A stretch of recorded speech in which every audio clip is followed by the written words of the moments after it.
Tafsir Al-Azhar Quran Surat Al-Maidah ayat 93 bagian ke-6. Selanjutnya Al-Madudi menulis, hukum akal dan logika adalah pemisah yang terakhir di antara pengalaman dan kenyataan.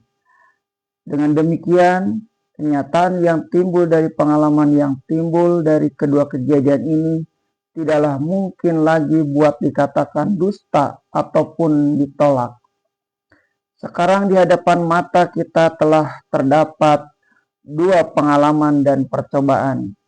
Satu percobaan di Amerika pada masa yang belum lama berselang dan percobaan yang terjadi di tanah Arab pada permulaan Islam.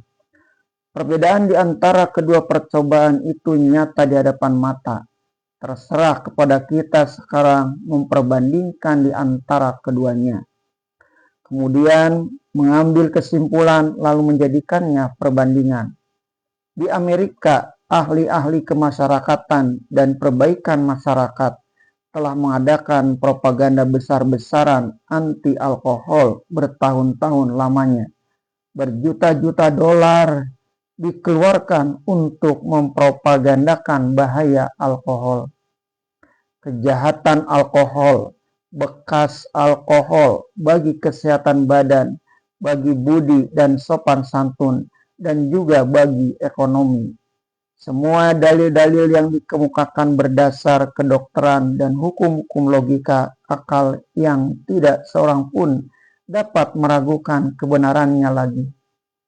Bahkan sampai diadakan berbagai visual dengan film-film dan gambar-gambar sehingga bahaya alkohol dapat ditonton dengan mata. Segala usaha dilakukan supaya manusia percaya betapa besarnya bahaya alkohol sebagai ibu pertiwi dari segala dosa sehingga manusia pun bersedia menjauhinya. Kemudian Kongres Amerika sendiri atau parlemen dan senat mengambil tindakan mengadakan pungutan suara sehingga dapat mengambil putusan dengan suara terbanyak, melarang peredaran alkohol sehingga menjadikannya undang-undang. Setelah itu pemerintah Amerika menjalankan keputusan Kongres itu dengan serta-merta, bekerja keras melarang kegiatan menjual alkohol, membeli, membuat, menumpuk, mengekspor dan mengimpor. Dan kita semua kenal siapa pemerintah Amerika, yaitu pemerintahan yang terkenal besar dari satu negeri besar dan yang terkuat di muka bumi.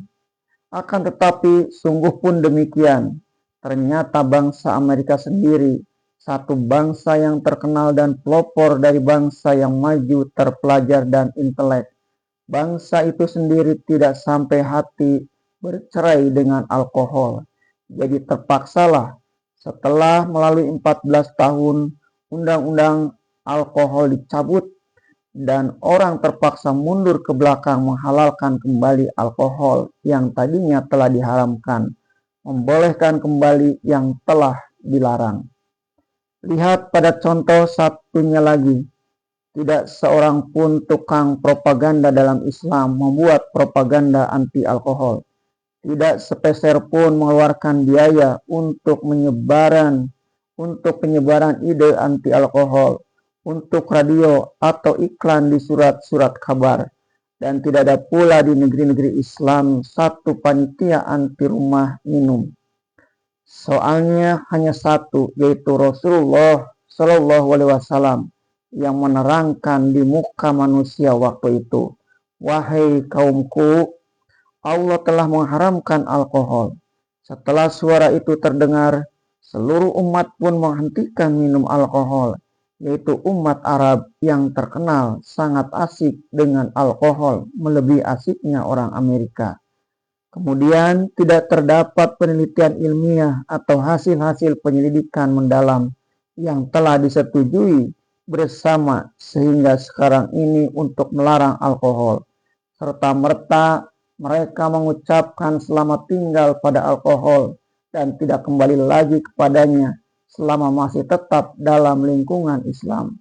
Tidak perlu ada wibawa pemerintah atau polisi rahasia atau peraturan sanksi untuk menghambat alkohol.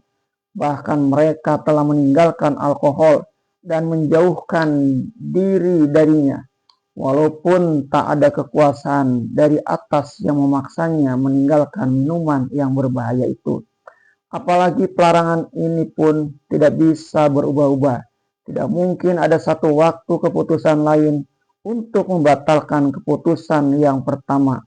Dahulu haram, kemudian dihalalkan menurut keadaan. Dan kalau misalnya seluruh muslimin di muka bumi ini membuat satu kongres besar, menghalalkan alkohol dan memutuskan dengan suara bulat, sekali-kali tidaklah mereka akan sanggup menghalalkan kembali barang yang telah haram itu.